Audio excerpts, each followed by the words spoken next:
call this meeting to order. It is our Finance and Administration Committee, a special meeting of the Board of Directors on October 19th, 2022. And with that, I'll ask our staff to do a roll call to determine a quorum. Okay, thank you, Chair Houston, and we'll do a roll call starting with yourself, Director Houston. I'm here. Director Williams. Here. Director Gray. Here, Hey, Director. can you hear me? Yeah, we hear you. We didn't know you were there. Welcome. Yes, thank you. Good morning. And Director Deere. Here. Morning. And Director Alvarez. Okay, I believe we have 4 members present. okay, great. Thank you. So moving on to public comment, is there anyone from the public wishing to speak? Do we have anyone? So it appears we have no one registered to make a public comment. And we'll recognize anyone who may be on the virtual platform who'd like to make a public comment. If you could make yourself known by raising your hand. And I don't see any hands raised at the moment, so I'll take that as no comments to be made. All right, we'll move on. Presentations. We have no scheduled presentations for today.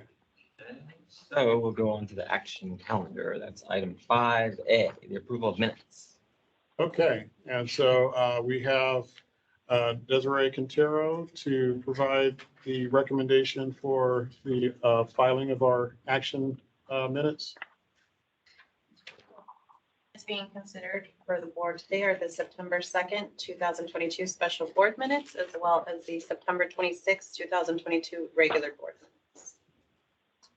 Okay, and that's page 3. On page 3 of the agenda. Thank you. So any questions? I'll start with the member Director Williams. No, thank you. Any questions from my colleagues? Okay. With that, I have no questions either, so I recommend we move this forward for approval by the board. Concur. Thank you. Okay, so we'll so moved. That brings us to item 5B, which is regarding our community outreach event. And this is regarding the Heads Up Foundation. So if I may draw your attention to packet page 22. And so this is the Heads Up Foundation Undercover Heroes Gala. And this particular item, we have funded, our Director Gray has recommended a sponsorship of $2,500, which would be inclusive of both in attendance to the gala as well as a booth at the event. And this compares to our last year's sponsorship of $1,000, which did not include a booth. And we do have some documentation in the package. If I could draw your attention to packet page 27. I've been advised that there is a mistake on this package, which indicates that there is a booth available at the bronze level, which is the $1,000 level. But the vendor has affirmed that that is actually a mistake on their form and that the booth starts at the $2,500 silver level, which is being recommended by our director. Now, the Heads Up Foundation provides assistance to targeted communities. I believe this is an Inglewood-based organization, and they assist with school-age kids and assistance for. Let me read the short description of the community services that this organization provides. So it says that Heads Up Foundation will be hosting its gala to support local LA families and teachers preparing for the school year and beyond. At the event, Heads Up Foundation board members and community volunteers will also recognize our undercover heroes, folks who have worked in the background tirelessly to help us provide essential supplies for our families in need. So they seek in-kind donation and sponsors to support the event. And so that's the scope of their services. And they're committed to a model which reads, reaching back and helping someone to provide direct support and resources to students and families to care for their well-being and empowering them to help their communities. Did you guys read the recommendation or did I miss that? I'm sorry, let me now read the recommendation. I apologize. That the board approve the sponsorship requested by Director Gray for the Heads Up Foundation Undercover Heroes event to be held on Saturday, November 12th, 2022, in the amount of $2,500. Excellent, thank you. I think Director Gray, if you're still on the line, would you like to say anything about this to us? Well, I think the general manager pretty much gave you most of the details. It's just an organization we've supported in the past, and I think, Director Houston, you may have gone to one of the events. I may be wrong, but I think so. But it meets all the criteria. It is a community-based organization. General manager explained, what it does and what it offers to the community. So I wish the board would consider the recommendation for the sponsorship. So thank you. Okay, thank you very much. So with that, Member Williams. I can do that. I recommend that this goes forward to the full board. Very good, thank you. And Director Deary, do you want to add anything or not? No, I agree. Okay, very good. And I also recommend that goes forward to the board for approval. So I concur with Director Williams. Let's move that on to the board meeting. All right, so moved. So that takes us to item 5C, which is our California Public Employees Retirement System statutory and regulatory requirements for publicly available pay schedules. And we have our very own Elisa Fidelio here to provide the report and recommendations. So Elisa, please. Thank you, Greg. Good morning, Chairman Houston and members of the board. This morning, I'm going to present to you the California Public Employees Retirement System statutory and regulatory requirements for publicly available pay schedule.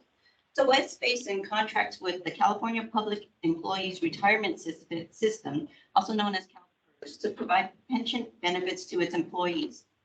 CalPERS regularly issues circular letters that provide important notices to all CalPERS agency members. CalPERS Circular Letter number 200-056-11 noted that all public agencies are required to have publicly available pay schedules. The circular letter references the California Code of Regulations, which ensures consistency between CalPERS employers and enhances the disclosure and transparency of public employee compensation by requiring that the pay rate for item of special compensation be listed on a pay schedule or in a document meeting criterion outlined in the regulations. So the Public Employee Retirement Law, PEARL, defines the compensation earnable for state, school, and public agency members. Circular letter number 200-050-12 notes, in order to meet the definition of compensation earnable, an amount of pay must constitute pay rate, must either constitute pay rate or special compensation as defined in the statutes. Section 20636 further requires that pay rates and special compensation schedules, ordinates, or similar documents be public records available for public scrutiny. The importance of correct payroll reporting in administrating the PEARL benefits, the CalPERS circular letter reminds all employers of the criteria for reporting compensation earnable. The pay rate shall be limited to the amount listed on a pay schedule that meets all the following requirements. Must be duly approved and adopted by the employer's governing body in accordance with requirements of applicable public meeting laws. Must identify the position title for every employee position.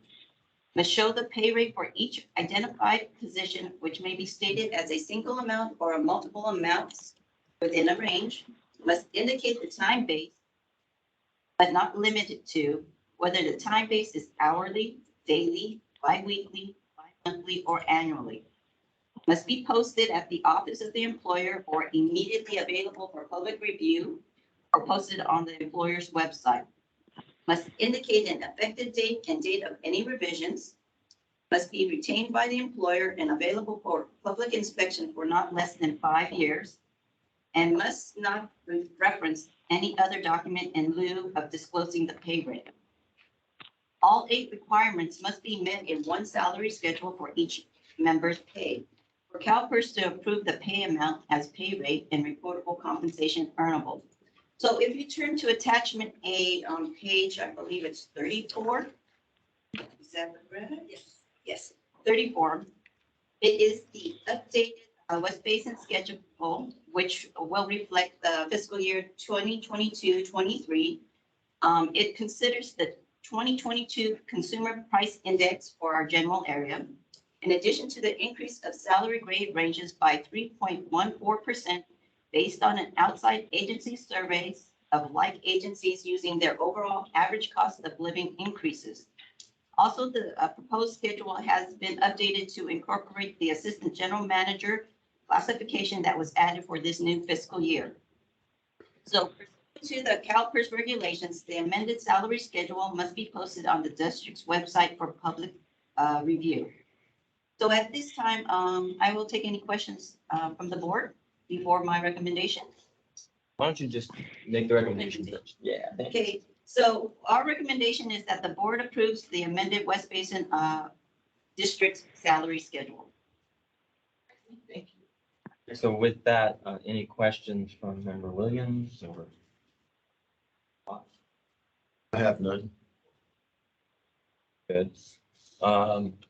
I do not either. And any of my colleagues on the line, do you have questions? No, thank Nope. you. Thank you. Thank you. No. This is obviously very rudimentary, right? Something we do every year. So it's an action item, so we'll move it forward for approval by the The board. only comment I have, Okay, go ahead. I entered the workforce way too early. Yeah. Prices keep going up. All right, so do you concur, Director Williams? We'll move to the board. All right, so that is done. All right, so that takes us to item 5D. And so this is the approval process for LAFCO and our special district voting member election. And so, I'll handle it because I don't know if Desiree knows much about it. So, okay, so please, thank you, Margaret. absolutely. So with the absence of Julie, I will try to my best to handle this item. We have before you today the LAFCO has an opening. And- Page Oh, I apologize, page 35. 35. Okay, thanks. So LAFCO, which is the Local Agency Formation Commission, is an organization that was formed in 1994, and special districts do have an opportunity to have 2 representatives to represent them as well as an alternate. Director Deere currently does serve as one of those individuals as a LAFCO, but there is an opening that is available on the special district side.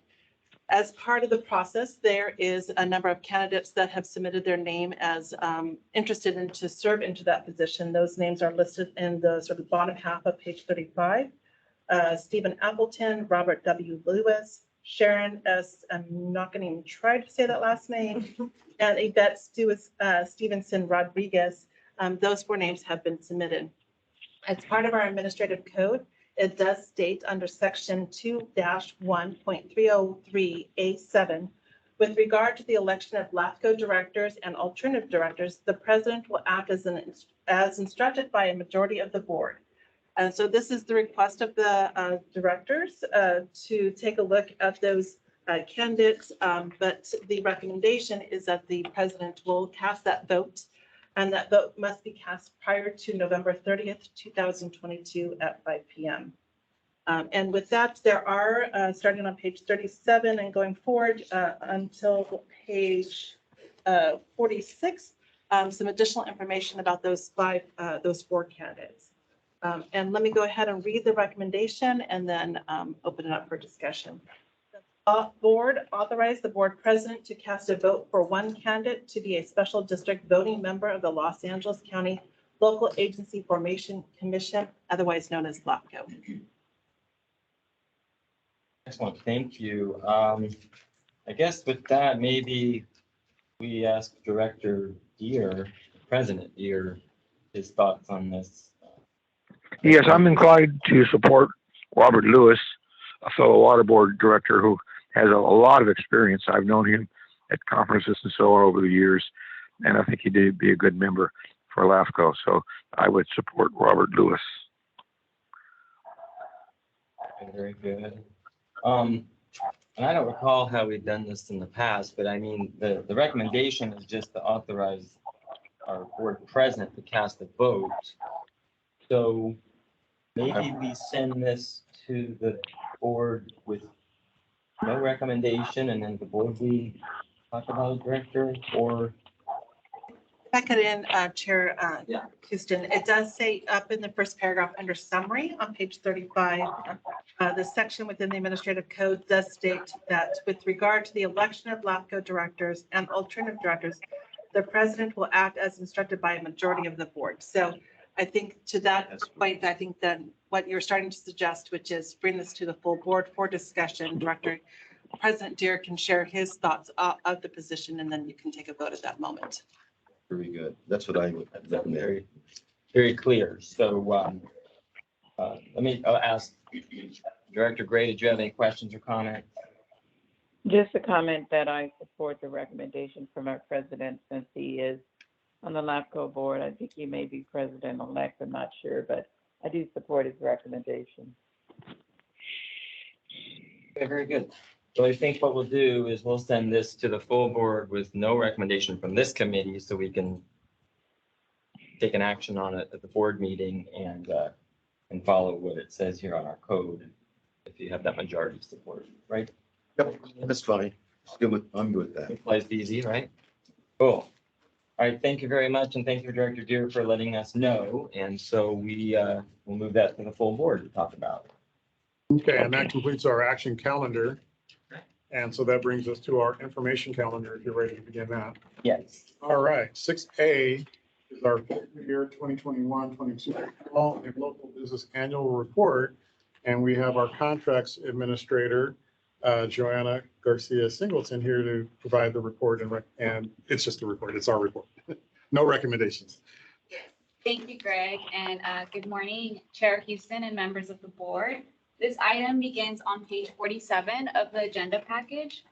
And as it states there, the district does maintain a small and local business enterprise policy to encourage the participation of small and local businesses in the district's competitive solicitation process.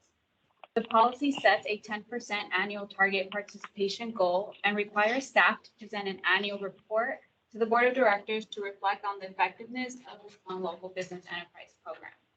So as such, I would like to turn your attention over to attachment A, which is on page 49 of the agenda package. This is the annual program report presentation.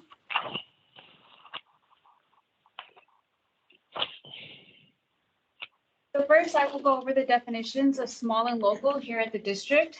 A small business enterprise, also known as an SBE, is a vendor that is certified with the Federal U.S. Small Business Administration, known as SBA, the California Department of General Services, known as DGS, or a vendor self-certification of any local agency within the state of California. A local business enterprise, known as an LBE, is a vendor who is located within the district service area or within 25 miles of the DLD building. Please. And as I mentioned previously, section 5-2.109 of the Small and Local Business Enterprise Policy sets a 10% annual target participation goal for all eligible expenditures. It is important to note that the eligible expenditures exclude potable water charges, debt services, permits, employee reimbursements, travel, sponsorship, memberships, and regulated utilities. Next slide, please. Here you will see the incentives that the district awards to small and local vendors. Proposals for professional and non-professional services are evaluated on a 100-point scale. Up to an additional 7 points may be added to the evaluation scores of SBEs or LBE participants. 3 points for small, 3 points for local, and 1 additional point if the prime vendor teams up with small and local subs. Quotations for goods may be reduced for the purpose of evaluation only by 7%. So again, 3% for small, 3% for local vendors, and 1% if the prime vendor teams up with small and local subs.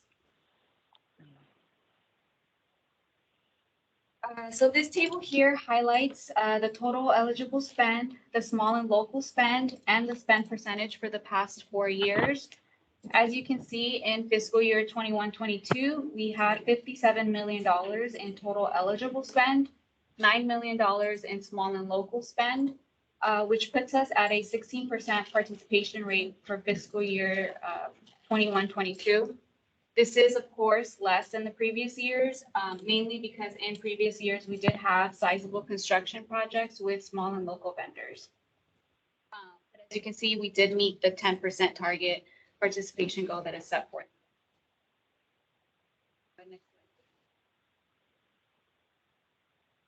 This table here represents the small and local spend by account. So the blue bars represent the total district spend per account. And then the black line going through them is the small and local spend percentage per account. So in the area of non-professional services, we had a total district spend of about $350,000. 100% of that went towards small and local subs. In the area of lab analysis, we had a total district spend of about $400,000, and 80% of that was with small and local vendors. So this table is great because it does allow us to see the areas where we can make some improvements. For example, in the area of office administration, where we had a total district spend of about $4 million, and only 7% of that is going towards small and local subs. Can I ask a question real quick there? Sure. What exactly is office administration? What does that entail? It includes items for the building, like office supplies. It includes printing. A lot of the random accounts are sort of grouped up in there. So printing, not consultants, office supplies. Oh no, I'm blanking on what it's included in there. Back to you on that. Yeah, because that's, I mean, the overall spend is $4 million. So I just would be curious what office administration entails. And obviously about 7% is local, but of our larger spending. Yeah, if you guys could. Yeah, we'll look into the detail on that. Legal services is not included in there. No, that would be under a different category. And there's no professional services under office administration? We will look at it. No, there's an account for professional services. It's in the middle. It's a little hard to see. 5.2 million? Yeah. Got it. Yeah. Next slide. This table here shows the small and local subcontractor spend. So again, the total eligible spend for fiscal year 21-22 was $57 million. The small and local spend was $9 million. And the small and local subcontractor spend was $330,000. It is important to note, however, that this subcontractor spend that was captured was voluntarily provided by primes on their invoices for professional and non-professional services. So we were not able to capture all of the subcontractor spend from all of our contracts. However, this is an area for improvement, and we are actually working on a process to capture that subcontractor spend moving forward. Please. This bar graph here represents the top 5 small and local vendors that we contract with here at the district. So as you can see, the first one is Jones Chemicals. They are a local vendor, and they are a supplier of a few chemicals here at the district. Next, we have AKM Consulting. They are a small vendor. UTR Engineering, they are a small vendor as well. Carollo Engineering is a local vendor, and Hazen and Sawyer is a local vendor.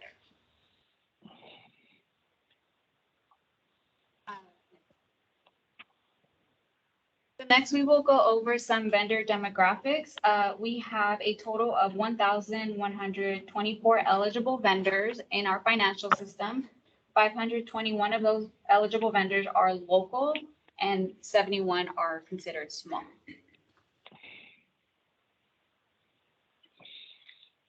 Here you will see the number of small and local vendors that we contracted with in the past 4 years. As you can see in fiscal year 21-22, the district contracted with 30 small businesses, 88 local businesses that are within the 25-mile radius of the DLD building, and 27 local vendors that are within the district service area. So as you can see, we actually contracted with more small and local vendors in fiscal year 21-22 than we did in 2021. So even though our target goal decreased from the previous year, we did actually contract with more small and local vendors this year 21-22.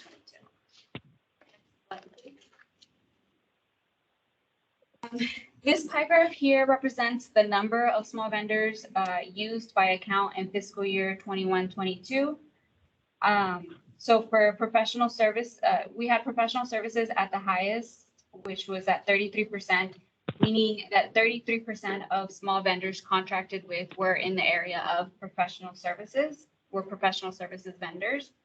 The next highest was capital projects at 23%, office administration at 17%, non-professional services at 10%, outreach supplies at 7%, and lab analysis at 3%. Next slide, please. So this slide is the local vendors used by account, the number of local vendors used by account.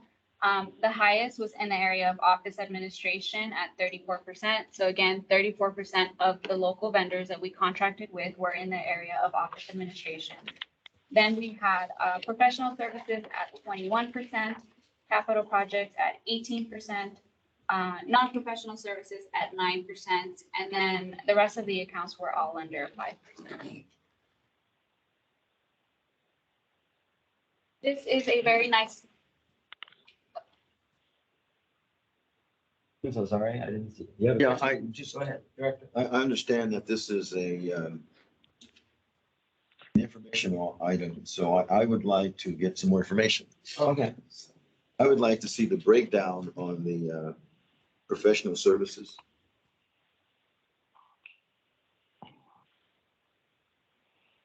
To clarify, when you say breakdown, because By who are the vendors that are within that number? which are for engineering services, for example. Okay, thank you. Engineering firms fall under professional services. Yes. Right. If they are sort of related to a capital projects though, then you would see it under the capital projects line item. So we can show you that sort of breakdown on capital projects as well. So you understand how much is coming That's from fine. That's great. vendor, like a construction company versus a consultant services. But within the construction, we have professional engineers there. Correct. So we will give you a breakdown in those two areas. Yeah, actually, why don't you just do the office administration too? So maybe that'll answer Yes. the earlier question. Yeah, because we were trying to group it up so, because otherwise the pie chart got Oh, too for sure. Yeah. diverse, but, and now I. Maybe tell us what.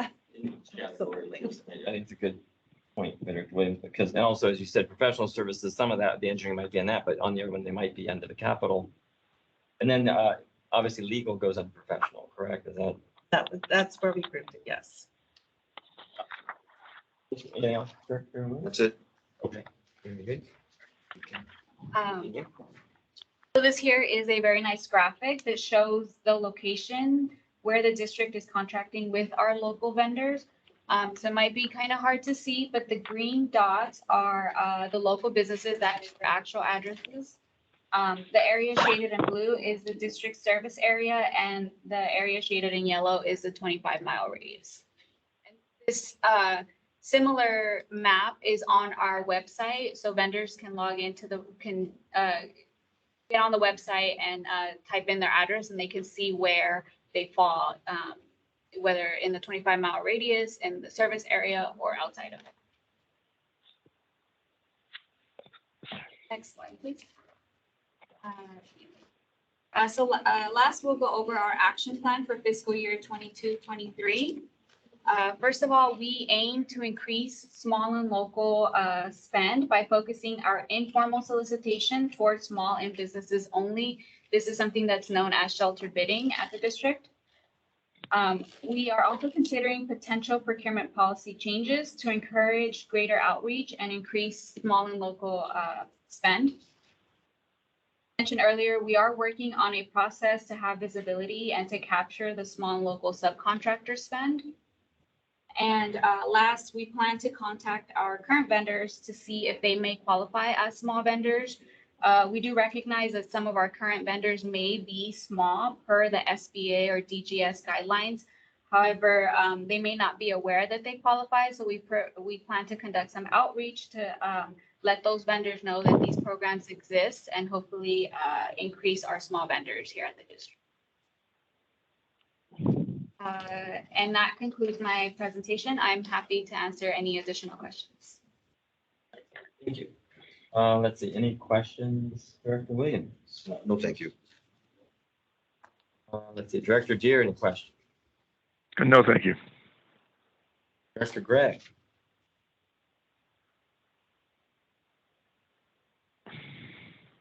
I don't have any other questions. You already answered the one that came up, as well as that you already answered the one I was going to ask, which was how we're hitting the 10%, which we're over the 10%. So that's good. And so it looks like you all are looking at ways to continue to increase that outreach and ensure that a lot of, to the best of our ability, spending is happening nearby. Well, and if I could just sort of explain some of these action plans. So on the fourth bullet point there that you saw, contact current vendors to see if they qualify as small businesses. You know, the only way that we have been able to count them before is through the sort of solicitation process. They have to provide us documentation to demonstrate that they meet the small definition or they meet the local definition. And so based off of that documentation, that's how we recorded them into our system. And so if they've been an existing system or they didn't provide that documentation to us, we won't know to necessarily count them. And so we do think it's important, especially on the small, because again, they have to have some kind of certification in order to be able to be counted. Local, it's a little bit easier because we can do it by a zip code reference and we can use that geocoding to be able to identify that. So so we, have heard in the past, like UTR, oh, I'm small. Well, okay, until we knew that you were that certification, we couldn't necessarily count you as small. And so we'll try to do our best to do that and try to see who else might be in our current system that we are not counting, and we just want to be able to recognize them for the effort that is there. As it relates to the shelter bidding, those are opportunities for us. So when it's under 50,000, it's an informal solicitation. We can make specific efforts just to local and small businesses. So anything that you see here, perhaps, especially if it's building related, of course, we want to try to get someone who's local to us because, that's someone who's in our service area that, might be able to provide our building needs, if you will. But there are other ways that we're trying to do that. And we have in the past worked with our different project managers in different departments to see how we can actually create those opportunities to see where we can, increase printing costs, with local vendors as opposed to, going somewhere different on that. And as it relates to the policy changes, one of the items there is where there might be some language that says encourage, we might say should consider, make a little bit stronger words, if you will, so that it encourages not only the district, but specifically to our project managers to encourage them to really think about small and local when they're thinking about some of their bidding opportunities. And also in the area of our subcontractor spend, we have some language that's there and we will evaluate that and confer with our other peer public agencies to see how they are identifying ways to be able to do so. So we won't have anything immediate for you, but we are looking to see where we can create some opportunities to really encourage diversity outreach. I know that that has been expressed here and there by board members, and we'd like to see how we can support that effort. Very good. You know, one of the things that it's known that small public agencies have a tendency to create millionaires. But not, the local folks are not those millionaires. They don't become millionaires, and they keep building on the millionaires and live outside of our region. So we will continue to evaluate sort of where it is, and we will continue to enhance the reporting. There are a few new slides that we added this year. We will continue to see what better information we can pull out of our systems to be able to share with you and to continue to receive more input on how to support this program. Let me ask a really couple quick questions. So I guess one of the ways that you do outreach, for example, like, I don't know, but the COG, or there are organizations that, right, they always have those events that say how to do business with LADBP, or what, are we usually part of that? So we had been in the past. I will say the pandemic actually kind of suppressed some of those efforts there. And actually, Greg and I just had a conversation, about a half hour ago about this topic. So, so we did talk about, like a Metropolitan Water District, for instance, does, doing business with us. And so they partner with, their member agencies in order to do so. So I didn't mention to him, I would reach out to their business outreach person to just kind of see, are they back doing those events and how can we participate in some of those things? We want to make sure that, the efforts that there are already going out there, that we can sort of join in, since we don't have the bandwidth like some of those larger agencies to be able to do so, and to sort of work with them to see where those opportunities are. So I know great interest to our general manager to do sort of diversity vendor outreach. And so we will continue the conversation and see what we can bring back as recommendations to the board to consider.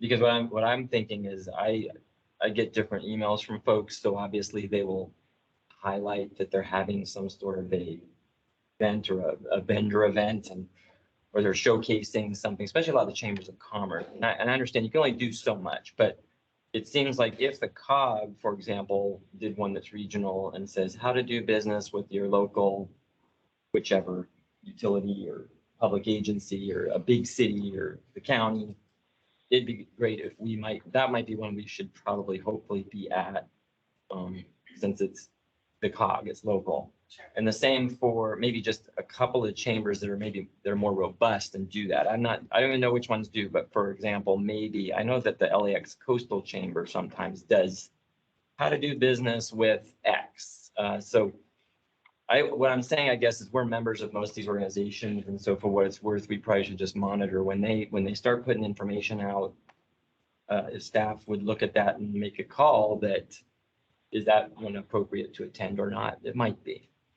But I don't want to expect you to go to all these functions, but we need to look at the key ones so people know when they show up, they can see West Basin among the other agencies, because a lot of them may not even realize we exist. So it's just a food for thought. Yeah, no, appreciate it. And again, if you do see that, I would encourage you to forward it to my general manager. He will then forward it to me and Joanna, and we will definitely work through identifying where as making the most effective interplay, if you will, with those organizations.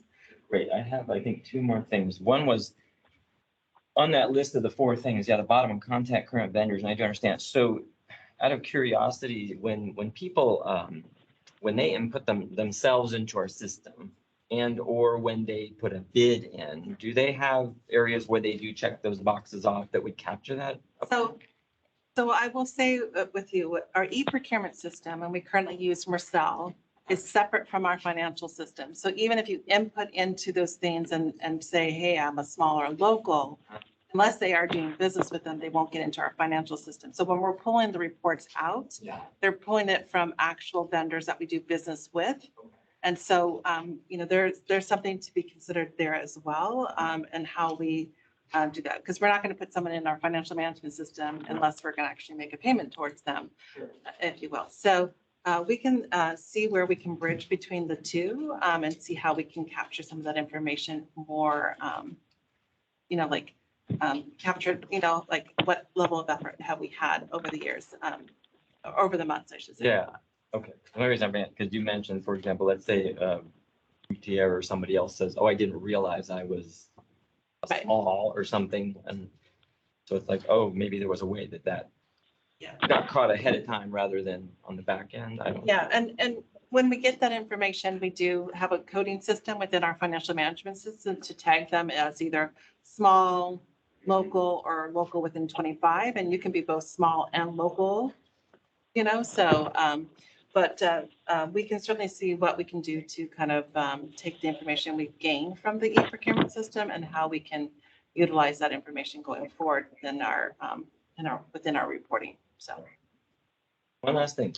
So I do see, like, when we have the spending in fiscal year 21-22 is around 16% was small and local, so it says about $9 million, right? Which, that's really robust. It's gone down a bit, but for what it's worth, do we include that in our, when we have our annual report or our annual financial, is that included somewhere as part of the write-up?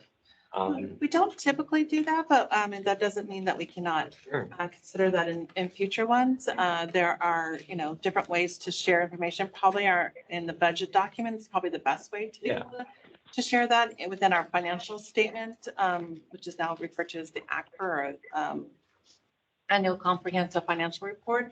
That is, I'll say, doesn't necessarily focus in their area, but there are other types of, I'll say, annual reports that we could do that can share that. And that's why we do this annual report with the board, but we can sort of see how we can incorporate into a broader based document. I think that what we might do is you can throw a sentence or two somewhere in the right paragraphs when you talk about the district that we spend X dollars within to small and local businesses in the service area or something like that.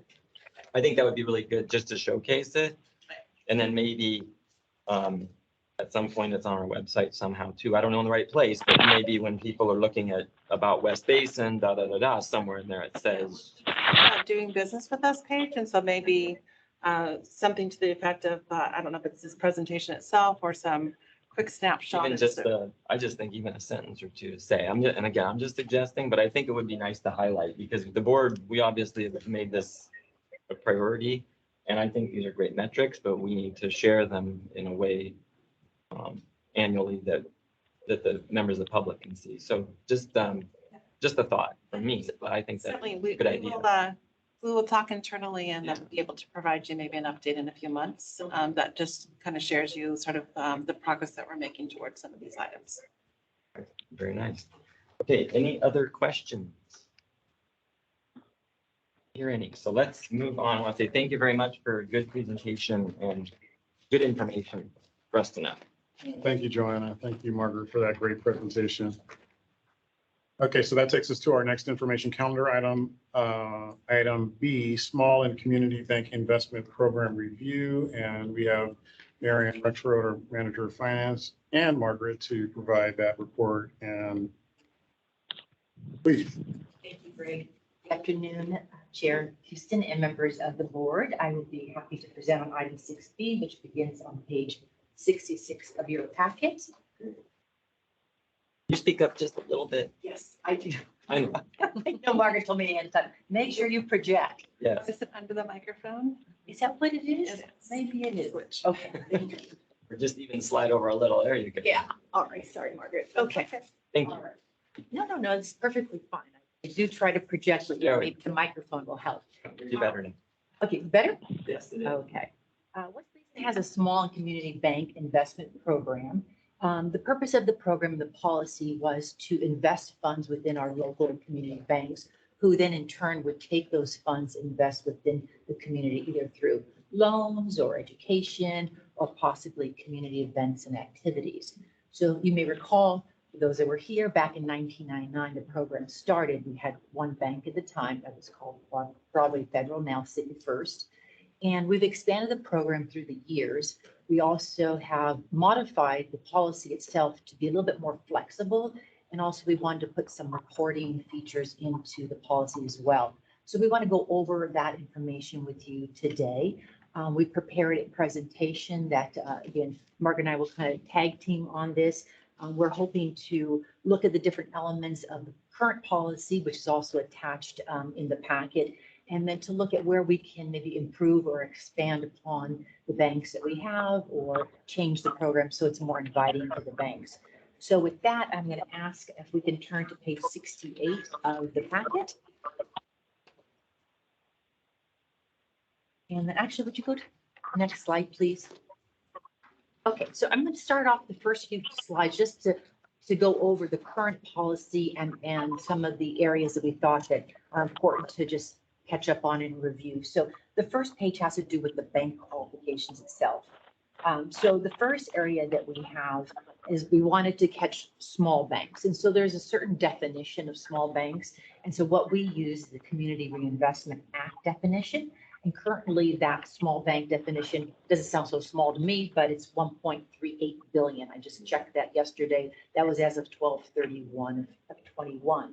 And it does change over time, as you can imagine, through the years. It does increase. The other area that we wanted to focus in on, because not every bank can be small. And in fact, so many banks over the last number of years have been, what's the word? Yeah. Consolidate. Thank you. So there aren't as many as there used to be. So then we brought that back to the board and said, let's look at what is a community bank. So you as a board said, okay, let's look at certain criteria that makes you a community bank. And I won't go through that in detail.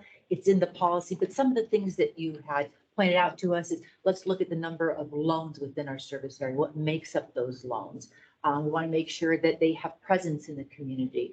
We didn't want them too big. We said no more than 75 locations and things like that. So we look at those things when we talk to the banks and we ask them for information. And of course, when they've presented, they've talked about those elements with you. The other area we want to make sure is that they are good partners in the community. So we look at their CRA rating. We'd like them all to be outstanding. That is the case.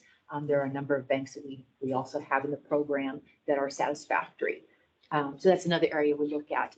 And then if you will, if they don't meet those first two criteria, then we have on a case-by-case basis. If the bank comes in and they meet the spirit of the program itself, then they may not meet the small or the community bank definitions, but we would still allow them to participate into the program.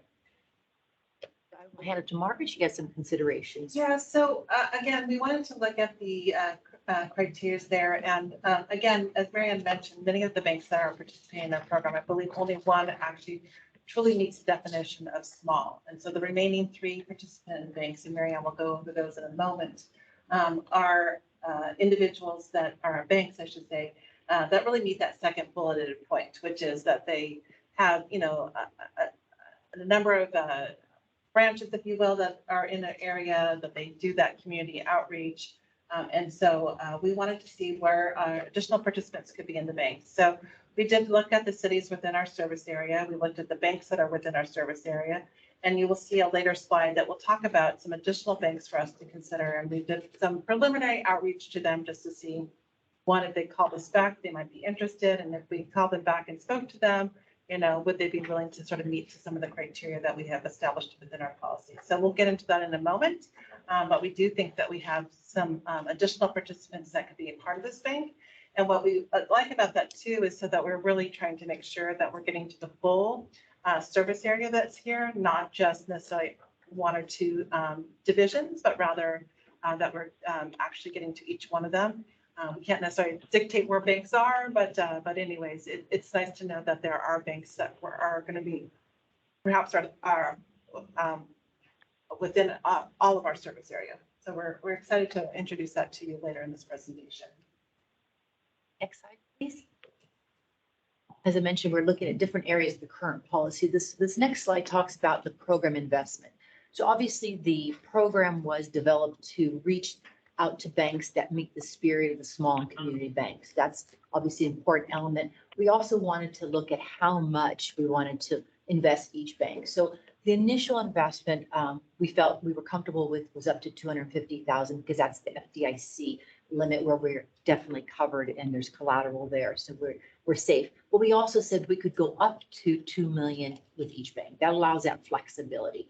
Most cases, we're not up to that high, but that is the program as it stands today. The other area that we had set into the policy was the overall limit. So currently that stands at 10% of the portfolio or 10 million, whichever is greater. And today that would be the 10 million. So the considerations around this particular policy requirement is really about how much are we investing in each bank. When we take a look at sort of what it is, one's at 250, one's at 1 million, another one's at 1.7, and we're like, over the years, some decisions been made one way or the other. And sometimes it was because they couldn't meet our interest rate requirement, but they could if, we got to certain things. Some participate. It's no longer called CDARS, but if you recall in the past, we talked about the certificate of deposit registry system that they participate in. It's now called IntraFi. So we say, oh, that's why we can get up to the $2 million. So we're looking to see how we can more equally distribute, if you will, some of those investments that are there among our current participants, and then and how we would introduce new participants in there, perhaps at the first of this 250, sort of see if they meet the spirit of the program, and then we can also then consider future investment with them if it seems to be that would be again meeting the objectives of is the spirit of the program.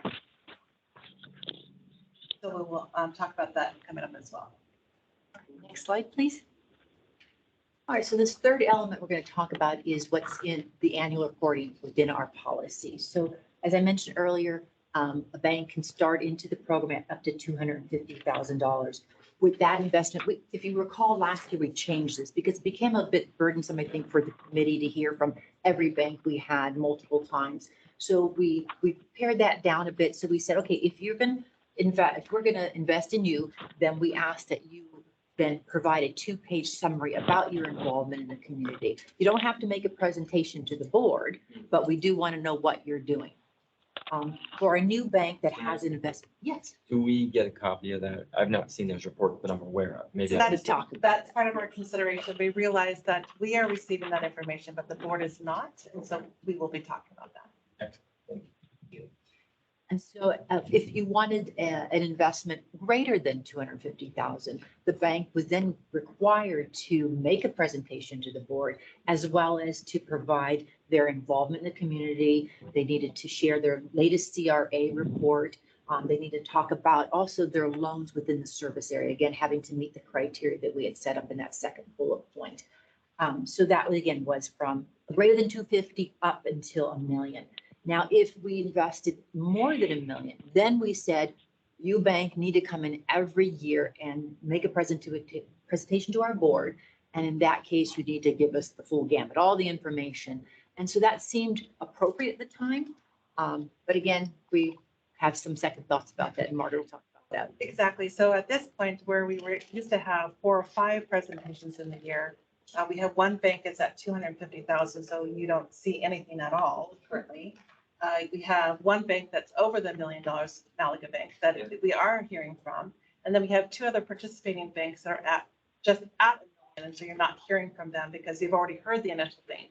So the question is, do you want to hear from them? Do you not want to hear from them? At the end of the day, we do think it is something that outside of what is it that is it the $1 million is the right threshold or not. We do think having an annual presentation, just like we do with the small and local business, but having one on our small and community bank program is a good thing so that you can kind of hear where it is. So even if you're not hearing from the banks, at least you're hearing from the staff who are talking to you about what is happening at the local banks, small and local banks. Next slide, please. This last area has to do with what we call the competitive rate. And if you recall through the last couple of years, and in fact, last month, we brought to you a request to waive this requirement for the 2 banks in particular. But this is a broader issue. As the market changes, we're trying to chase what's going on. And I don't think that's what the policy should do. I think the policy should be more I don't say lenient, but it would be more flexible. So currently the rate of return, well, currently the policy says a rate of return no lower than the overnight Fed funds rate plus 10 basis points. Well, the current Fed funds rate is between 3 and 3.25%. There aren't many banks. In fact, I didn't talk to one that's offering anywhere near that, let alone 10 basis points above that. So Margaret's going to talk to you again about some of our thoughts in that area. And before I even get there, I hear that the Fed funds is going to go up 2 more times this year. So once in November, once in December, possibly another 150 basis points. So again, we did have a couple conversations with our current bank participants just to understand sort of why is it that they're not able to achieve these rates. We thought that we were, getting to a rate that was suitable. That's they're not, they don't invest in life like we do. And so that's why we took away the life requirement and thought the Fed funds rate is a good way because it's on the short term and these are short-term investments. But they move at a slower pace, a much slower pace than that's there. And so we felt, again, to Marianne's point, we did not want to necessarily chase yield, if you would here. Again, the spirit of this program is to invest within our local community so that they can invest with our constituents in this community. And so what we are recommending here is that we remove the interest rate requirement and then allow the deputy treasurer, which I serve as deputy treasurer, to negotiate an investment with a competitive rate based on current market conditions. So it gives us that flexibility that's there, and we can certainly tell you what those conditions are at the point in time that we see that they're coming up for maturity and let you know what they are. And if there's any input like we received this last time from one of the directors as it pertains to the waiving of those interest rate requirements, we can certainly take that as input, if you will, into the conversation with the banks. But this way, it doesn't, we don't mind coming to the board and asking for waivers, but it is, it is a process in which, again, we want to encourage participation and right now, if they don't meet the interest rate requirements, we do ask that they return the funds to us, and it just becomes a process. And so we want to sort of see how we can be more efficient in the process by considering this thing here. So there could be perhaps a policy change that the board would need to consider. Some of the other ones are more practical in nature as opposed to policy change, although we can make policy changes if the board chooses. That's our thoughts around this topic. Next slide, please. I wanted to see what other agencies are doing or if they have a similar program. So we did some outreach. We surveyed 11 different agencies. 8 were metropolitan member agencies. We had 2 local colleges we reached out to, and also at WRD. Then we also looked at some cities within our service area and reached out to those cities. And unfortunately, we didn't find a lot of information out there. We did get responses from 8 of the member agencies. We didn't get any responses from the local agencies or local community colleges. Thank you. We did get a response from WRD. Apparently, they had a program. It started in 2008, but in fiscal year 21-22, that program was phased out. There wasn't a lot of interest in it, so they stopped doing it. But when they had the program, they did require that the bank be in good standing. As they called it, good corporate citizen. They also said it had to be, the investment had to be FDIC insured, but their limit was much lower. They only went up to $240,000. So that makes sense. They didn't have a requirement that the bank came to make a presentation to the board, but several of the banks apparently did come in and make presentations. So similar to ours, but nothing that was something that we could glean on it and use, I think, to improve our policy and program that we have now. And as I mentioned, I did reach out to a number of cities. Fortunately, I didn't get a lot of response. I had one city respond to me and they didn't have a program. So as I mentioned earlier, we didn't get a lot of feedback. We were hoping to see what else is out there that we could learn from. We move on there. A lot of our cities are smaller budgets, I would suppose, right, than West Basin. So maybe is that, if they even responded, they probably don't have a program like this. I'm just going to assume. The only one I got a response from the city of Malibu, and she just said we didn't have a program, so. And I would say, I mean, there's a lot of different investment choices that are out there. You have your local government investment pools, you have LAIF. Sometimes you just keep it in those two, you know, a lot of times, and I can't speak for the other cities. You know, they keep it simple. Sure. No. And then you have them that they will go out and get agencies and securities. And so they don't necessarily think of CDs as a sort of a thing, because as you can tell, it doesn't give them, it does have, we are protected. So there's safety, liquidity, and yield. So on safety, we're protected because it's, under the FDIC, for liquidity, if you're going out 6 months to a year, depending upon what your cash flow needs are, that could be something that's there. We know currently that we can look at that. The 10%, I will say, or 10 million, now that our cash balances have dropped, if you will, if you were to look at 10%, it'd be more like 6.9. So that could become an issue that's there. And then on yield, you never want to chase yield. But again, you want to look for your most effective yield, and CDs are probably not the place where you're going to find them. So again, it then goes back to what is the spirit of the program. That's why we think that's why this doesn't return the yield that they hope it to be. So. Go to the next slide, please. And one more. Thank you. So as Margaret mentioned, we do currently have 4 participants. What we used to call is Broadway Federal, now is City First. We have Malaga Bank, we have Manufacturers Bank, and One United. And I think Margaret alluded to what used to be CDARS, sometimes ICS is a different program, have now been consolidated into IntraFi or IntraFi Network going forward. It provides that same ability for a local bank to be able to take more than, let's say, 250,000, and they can spread that among multiple banks. So it keeps that FDIC insurance in place, and it also then provides more investment in community type banks. So if we go to the next slide, please. Actually, if you go back one slide. So this is what we were sharing there. You've got $1 million, you've got $1.9 million, you got 250, you got $1 million. So again, when we were looking at the program and trying to see how can we make most effective use of it, and try to do that, where would we do this? Is it, everybody comes up to Malaga Bank if they can, or do we bring Malaga Bank down to, other levels so we can allow other participants to come in? And so those are the conversations that Mary and I have been having to see how we can be more equitable in our distribution of our investment with our participants. Okay, next. I wanted just to go over on the current participants, some of the statistics about them. We might have seen this slide a few years ago. We went back to it, we've updated it, so I wanted to share a few pieces of information. So I mentioned Broadway Federal, City First.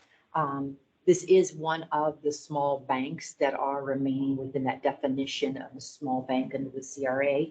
What they have current assets about $1 billion. They are more focused, I'll say, on the residential side. You'll see under the latest statistics I could find that they're about 69% in the residential area as far as their loans. They were our first participant, I should say, back in 1999. As Margaret indicated, the current amount we have invested with them is $1 million. Their latest CRA rating happens to be outstanding, which I think that's the top it can be. And that was a more recent review that was just done in 2022. Next slide, please. So Malaga Bank. Malaga Bank is also within the program. It's not considered small. It's an intermediate small. You can see the latest information was about $2 billion. Again, it seems big to me, but that's it's considered intermediate small. And they also are focused in more on the residential area. You can see about 97% of their loans are within the residential sector. They are more, I'll say, recent participant in 2014. And again, they have an outstanding rating, and this was as of their latest report, which is 2021. Moving on to the next slide is your Manufacturers Bank. We have a smaller investment in them, as Margaret had shared with you earlier, 250,000. They're considered a larger bank with just under 5 billion in assets. They have more of their loans, if you will, they're more of a business bank. They have less in the residential area, more in the non-residential at 91%. So their focus is a little different than the other two banks that you just talked about. And their CRA rating was back in 2020, and they were satisfactory. The last bank we have in our program is One United Bank. I know you've heard from them a number of years ago. They are an intermediate small bank, although if you look at the assets that I could find, they seem to have dropped a bit. So that could change. Maybe their standing will be small. The last CRA report was in 2019. I have reached out to them to get their latest report. Currently, we have $1 million invested with them, and they seem to be more residential focused, as you can see, about 99% is within the residential area. So they are more resident focused versus business focused. If there receives any questions on the particular banks that we have in our program right now? Questions? Well, thank you. I'll just ask really fast. So manufacturers bank, because it's only 250,000, is that why they don't usually come with this presentation, right? They did once, maybe twice. A while ago. Yeah. Now they would just do a memo or report, a 2-page. And as Margaret mentioned, we had looked at the different banks within our service area, and we were able to identify over 25 banks.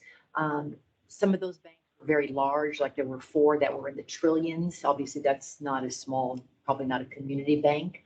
The other area we looked at was also dollar amount. We didn't want to get into those are really big banks, but there's something in between that. So we looked at all the banks that were had assets of under 20 million. And that 20 billion, thank you, Margaret. And so that gave us about 9 banks. So I did try to contact each one of them and wanted just to give you a little highlight what we did learn. Of course, again, depending on what the board's pleasure is, whether we reach out to them to find out if we want to ask them to participate in the program and at what level we would obviously do that. So starting off with Bank of California, they are at 10 billion. They have a satisfactory CRA rating. Unfortunately, they never called me back. So right now they didn't seem to be interested.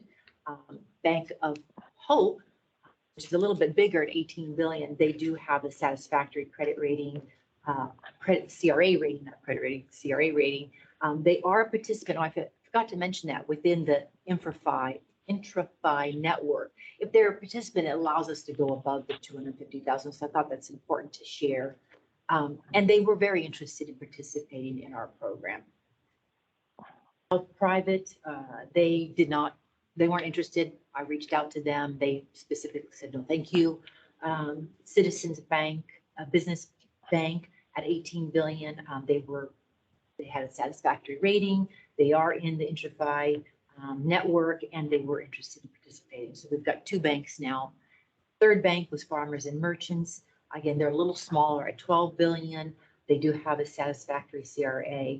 They're not in the IntraFi network, so they would be probably limited to the 250 or less, but they are interested in participating in the program. Next slide, please. Just a few more banks. I'll just highlight the ones that's they're in bold. First Foundation, that was at 11 billion. Again, satisfactory CRA. They are a participant in excuse me, I should have changed it, the IntraFi instead of CDARS. And they were interested in participating in our program. Any questions on those banks? That Hami Bank or? I forgot the N in there, HANNI. Oh, okay.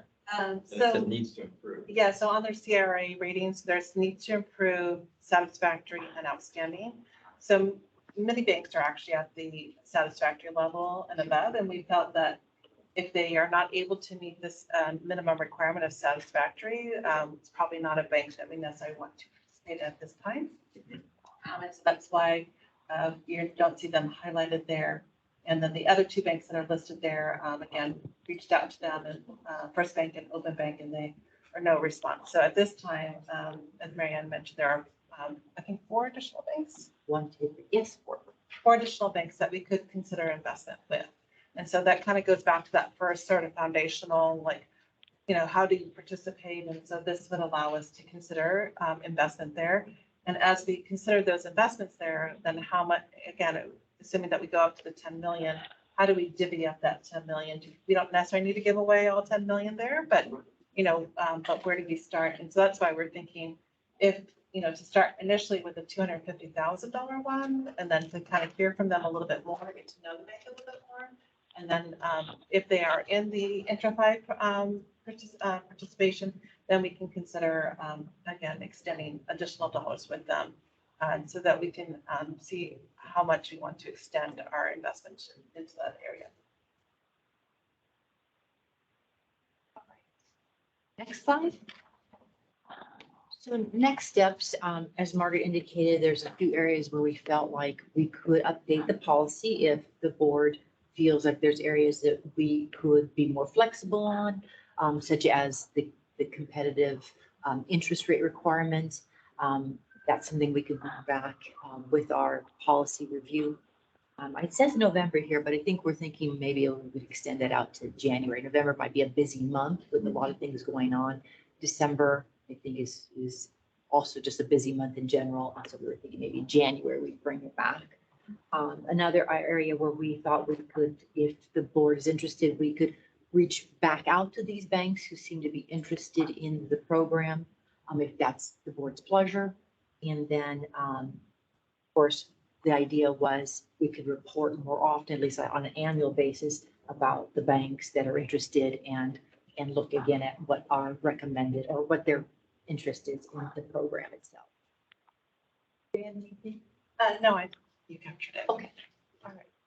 I'd be happy to answer any of the questions. Sure. Thank you. Well, I'm gonna start with Director Williams. Thoughts or questions, comments? No, thank you. I'm good for now. Anybody else? Director Deere or Gray? Yeah, when's this meeting gonna be over? Hope pretty soon, but apologize if that's holding you up. All right, well, then I'll go ahead. And Director Gray, do you have any questions? I think I just have a couple more, maybe it's just feedback because that's what you all are asking. And so, number one, I think, yeah, we could probably wait a month or two to figure out. You guys come back and give us a little better info coming out of today. I think this is extremely thorough. So that, thank you. I guess what I would look at in the big picture, and this is, again, just big picture, would be, I think you were talking about how a lot of the cities and others, they don't participate and understand on different levels. But for us, I think it reflects maybe part of the way the board back previous and right today is still, there's part of it is the values of the agency. So we elect to set a certain amount of money in these accounts in local banks. I do wholly agree with you, though. Maybe we should look at it, make it more flexible to where you all have some discretion as to where some of those funds can be. Put a cap on it that says, okay, we have a cap, and maybe the cap isn't 10 million anymore, right? Maybe you bring that down a little bit. Bring the cap down a little bit. I'm not so interested in having like a lot of banks in this, right? Because that might be too much. But if you, let's say you were at 6 million, you can obviously spread some around between maybe 6 banks instead of 4, for example, right? So I don't know any magic numbers, but I think what you try and do is give you all flexibility, lower the amount, because as you said, they're not giving us huge returns on this. This is a different reason why we elect to do it. But I would love to see a few other a couple of other banks that would be interested in joining this. And then maybe there's the ones like, I don't know, just hypothetically, Manufacturers Bank. If that one, maybe that one eventually is not in the program, for example, but you brought in another 1 or 2 that maybe meet better criteria based on what we change. So. Yeah, and one of the current struggles, I will say, is that they do mature at different times. So we can try to see how to sort of marry it up so we can have a sort of an annual review and says, okay, here's who we think should be in the participants in this program in this upcoming year. because otherwise, we can make a decision, 2 months ago and Yeah. I make the same decision today, I'm not sure. And it allows us to try to be as most competitive that's there. When we did recently renew with the two banks that we did get the waiver requirement on, they were relatively close, so we felt pretty comfortable, because before we agreed with either one, we wanted to hear back from both, to kind of make sure that we were meeting sort of a acceptable rate, if you will. And so that is something that, again, we do appreciate the flexibility.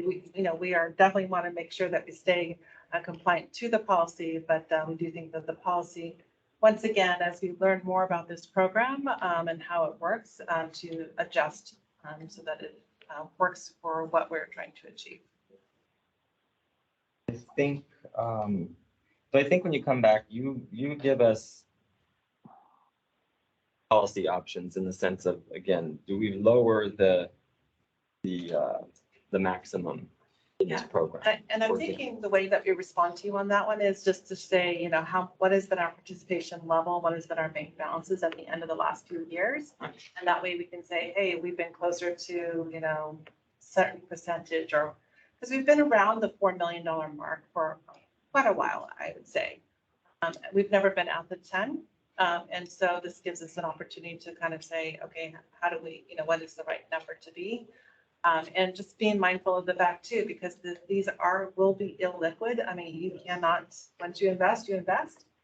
So we are looking at, we've always done a 1-year CD, but we did recently do 6-month ones just because of the rising interest rate environment. So we will look to the creating that flexibility with the system as well. Yeah, so on that too, I think that, we need your recommendation and guidance on that too, because what I don't want to do, like you just said, is basically, handcuff ourselves on some funds we might need. So I think it's a great idea looking at how the cash flow has been, what the last couple of years, this new dynamic. Right. I just don't want to box a bunch, some funds in because we decided, oh, it's a policy, we'll just do this. Rather, we need to do what is diligent. It does put some money in community, but it's not going to handicap the agency. And then, and I think the last thing I have in my notes when I was listening to you all was the annual reports, which I do think are important. And I think we have to figure out what's the thresholds, as you mentioned. So for the ones who might be on the lower end, yeah, maybe just that 2-page memo, but it needs to obviously probably be provided to the board or put into a report in this committee. So we have it and it has a public document. Because I think it's always good for us to hear how these organizations are conducting their business if we are investing through the policy. And then second, on the other one though, maybe you tweak the number that you had that $1 million, but I have a suspicion we're going to probably not be doing maybe as high a volume on some of them. And I guess that's what's the tolerance of the board? Do you want to hear these presentations or not? Because if you do, we're happy to bring them in. They'll be happy to come in. But if it's, at one point, I think we had it like 5 months in a row when we have 5 participating banks. And right. I'm happy to do it. But again, what is maybe that when you come back, you can put those options on the table for us to consider. And so we'll bring back a red line version in January. Excellent. All right. Any other questions, Director Williams, comments? No, thank you. Great. Well, I just want to say thank you. It's very, very thorough. So appreciate it. And I look forward to when you come back and talk some more about that. Okay. We are moving on, Mr. General Manager. Well, that brings us to our monthly financial report. And again, we have Mary Ann to give us that information item. So Mary Ann, please. Good afternoon again, directors. I'm going to start on page 88 of your packet. This is your monthly financial report. Each month, the staff brings to you certain reports that are required to be submitted. And there's 4 of them. You have your monthly demands, cash and investments, water sales, as well as the travel reports. So let's start off on page 90 of your packet. your demands for the month of September 30th, 2022. This includes all your operating and capital expenditures. It supports the district's business for the month of September. This report begins, as I said, on page 90. It does go through to page 95. We had 17.7 million for the month in expenditures. And I had nothing out of the ordinary to present this morning report. But I'd be happy to answer any questions on any particular. No, thank you. I don't, at this moment. Moving on to your cash and investment report, which begins on page 96, and this goes through page 112 of your packet. You'll see that our total monthly or total market value as of September 30th, 2022 was just over 68 million at 68.4 million. This is slightly down, very, very little down. It's almost on par to last month. We were at 68.6 million. To the right, you'll see in that pie, we're still very well diversified with the largest part of our investments in the U.S. Treasuries at 25.8%, followed by agencies at 16.9%. And then if I could ask you to turn to page 99, this is your monthly transaction ledger. You heard Margaret mention the banks that we had asked for the waiver last month. They did come back to us. I'm happy to report that we were able to keep those investments at the 6-month level versus the year. They did offer a rate higher than 1%, which we were asked to as a requirement. And so you'll see the first one does show up as manufacturers at the 250. They offered 1.55%. Those came through in the month of September. You'll see in October, we've worked now with also City First. In fact, we'll just have that one come through on the next report. This is the September cutoff here. So wanted to bring that to your attention. And the rest of the report, starting on page 100 to 112, is just the individual holdings the district has currently. And then I'll pause there to see if you have any questions. I will add, under the acquisitions, you see about $4.4 million to the California Class Prime. So we do have a funds that we set aside with the standby charge easements fund. It's sitting in the money market, basically earning nothing here. And we found out that through the California Class, you can have a designated separate account to keep those funds separate there as it relates to it. So we just moved it over here so we can start to earn something. I will say that California Class today is at like a 7-day yield at like 3.09. So very smart move for us to start to earn a little bit more money there.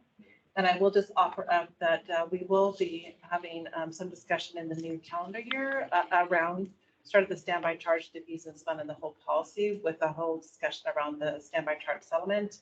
And as we conclude on some of those things, and do we need to keep that designated as a separate account? So that is a future discussion item with the board as well. Thank you, Margaret. So moving on to your monthly sales report, that begins on page 113. Just going to highlight a couple of items here. At the very top of the page is your imported retail sales. This is through the month of September. We are down as compared to last year, about 11%, and we are below budget as well, at about 11%. So it's depending on how you look at it. The drought messaging is working. Conservation seems to be firmly in place. And so it is a positive message, but for financial, we are below what we budgeted for. So on Business. yes, it is. We're telling people not to use our commodity here, but it is something that we'll just continue to monitor and bring to the board's attention. So for the year to date, very similar to October, we are down also 11% from last year and from the budget. So very, very close to the month of September. Moving down to your imported barrier sales, again, depending how you look at it, we are not injecting as much potable water into the barriers. We had a total of 183 acre feet this month. Of that, 125 went into the West Coast barrier, and the remaining 58 went into Dominguez Gap. On a year-to-date basis, again, very similar to the month, we had 338 acre feet that was injected for the first 3 months into Dominguez Gap. and 843 into the West Coast barrier, again, to supplement the recycled water that we provide there. Moving on to page 114, this is the recycled water sales. So good news, I think, we are surpassing last year. Last year for the month of September, we were about 2,000 acre feet. This month, we're about 2,600. I also wanted to be able to just recognize that we did adjust the July and August sales for the recycled water. And I think you recall, I had reported last night that we became aware of a meter malfunction and Cal Water Service had let us know. So staff has been working with them. And so for this month, this last billing, we were able to get the, I'll say the adjusted or updated reads. And so we billed them for it and we went back and adjusted these sales for you. So again, we're at about 2,600 for the month. It is below budget, about 400 acre feet. We had a little over 3,000 that we hope to meet in the budget. And you could see in the table below or that the shortfall was basically in the barrier. And what I understand, talking to our engineers, our operational engineers, there was a leak at the north part of the, not real sure of our system, but in the county's line. And so we had to reduce sales or injection into the barrier. I understand that they're back up, so that's good news. But that did reduce our sales in the month of September. Overall, we are above last year. So for the year to date, we have surpassed our year-to-date sales from 21-22 by 1,671 acre feet. We are a little bit below budget. Again, it's primarily because of the barrier. We seem to be on a year-to-date basis in that chart below. We're exceeding in our refineries, or our low pressure and our hard pressure and nitrified sales. And our our disinfectant tertiary is just below budget at about 166 acre feet. So again, the barrier seems to be the issue here with our sales. But with that, I'll just pause to see if you have any questions. Thank you. Question on that really quick, Marianne, is because obviously this only shows current and then last year. We don't see where we were the year before, but obviously these budget, this black line is set where it's at because that's what we thought we were going to do, what we were anticipating. So, but 2 years in a row, we're not getting there. So, were we more in that space like 2 years? Not last year, 2 years ago. Were we more in that space that we got this budget set at such a high number? About 2 years ago, we were in the pandemic, and Yeah. if you recall, we did have lower sales during that time. So I think what we were looking at is what our capacity and our ability to do in this next year. We felt like, I think the biggest change was in the area of the barrier. We were hoping to have more sales in the barrier, but we budgeted like under 10,000 last year. We're at 11,006, I believe, for the year we're budgeting. So there was an increase there. Refineries, as you know, during the pandemic, the sales didn't materialize. So we were hoping that that would rebound as well. So those numbers, I'm hoping as the year goes on that we will see those numbers come back because we are doing very well, as you can see with the refineries. Right. Barrier, meet budget, we would be probably in pretty good shape. But again, we'll continue to monitor that. And as we develop the budget for next year, these are things that we definitely need to consider. And some of that was impacted by the upset of the Hyperion treatment plant. Very true. So ability to produce and supply the barrier was kind of hindered by that. That's very true. We did have the upset and that did really, as far as the barrier was especially a hit for us, as well as the refineries too. We had to supplement. Budgeting standpoint, I would presume that we probably did not, incorporate that into the most recent demand budget. Correct. We expected to have some delay and then we thought we'd have a ramp up. So we did anticipate higher sales that we wouldn't have these upset. And I understand there was a little mini upset in the month of September at Hyperion. I don't know the effect exactly of what it was, but we're continuing to monitor that and unfortunately having to make adjustments. Our operations department's doing a good job. I think obviously you're going to monitor as the next handful of months go. We see how we're doing, but I guess in a way, maybe we need to be cautious and maybe be a little more conservative on what we're budgeting. I mean, if I see these two charts, they're not anywhere quite near where we thought we were gonna be, which of course really throws us off. We're approving that budget and anticipating. So I'm certainly not telling you anything you don't know, but I think that when we're going through our next budget cycle, we need to probably be a little more conservative if our numbers are not going up, because we're just gonna sit in the same thing for what would be almost the third year in a row, right? So it's just an observation to me, but I just want to be more cautious and not overshoot. And we keep not meeting what we thought we were gonna do, because that's just, it's gonna reflect poorly upon.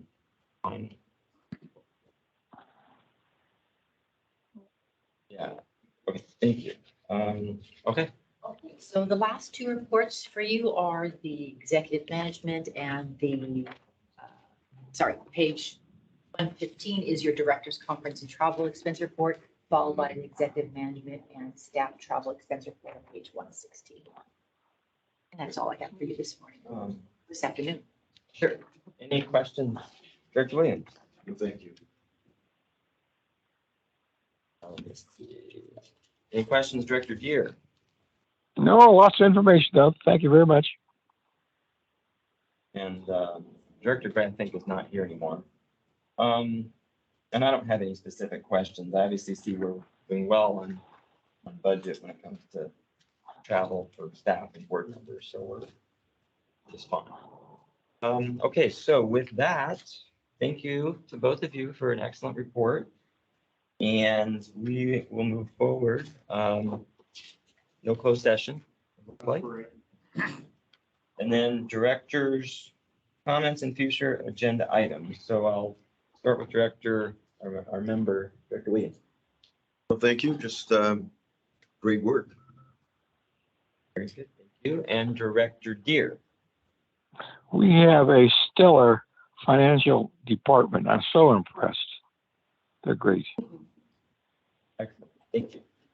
And I have no additional items to add other than what was said already. So these are really good, thorough reports. We do appreciate it. Thank you all for being here in person. And with that, I guess I should announce our next scheduled meeting. Next regular meeting is scheduled to be held on November 16th, 2022. And so with that, we are adjourned. Bye-bye. Thank you, Chair.